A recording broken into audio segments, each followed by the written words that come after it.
لسر داخازا سروکاشیرو روسپیندرا زوره هزین سوریا دموکراتیک 27 تباخه دست به اپراسیونا خردگیرنا اولهیه کرد.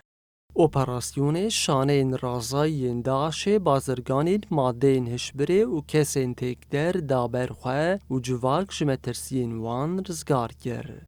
هفسروک انجمنا نافچه احداث فوزی مصطفى اپراسیون خردگیرنا اولهیه ارینی دنرخینه و دبیجه اپراسیون پلان دجبن پوچ گیرن.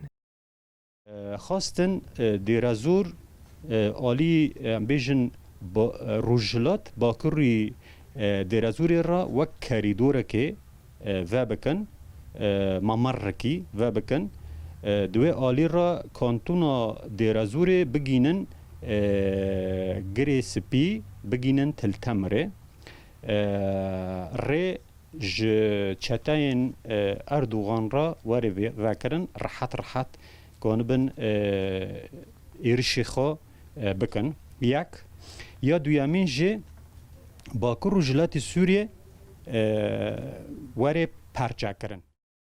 هر وها فوزی مصطفى دازانین کو دولتا ترک به ایرشین خواه تخواسه خباتن قصده آستنگ بکه. لحوی گرتنا گل هریمه پلانین وی ببنخستن. دست به اپراسیون خاکر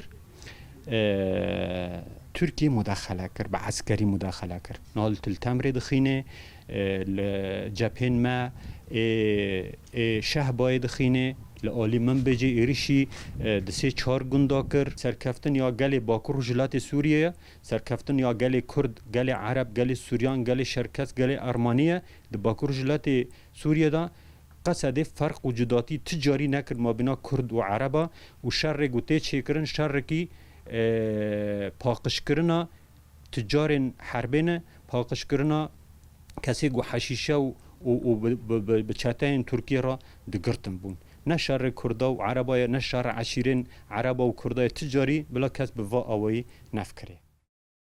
شروع و کارو چاودیرین سیاسی دبیجن هزین سوریا دموکراتیک بویرکی و فدکاری کمسن ریل پیشیا کمپلوین مترسیدار گرتن و چوک لهزین تک در شکاندن.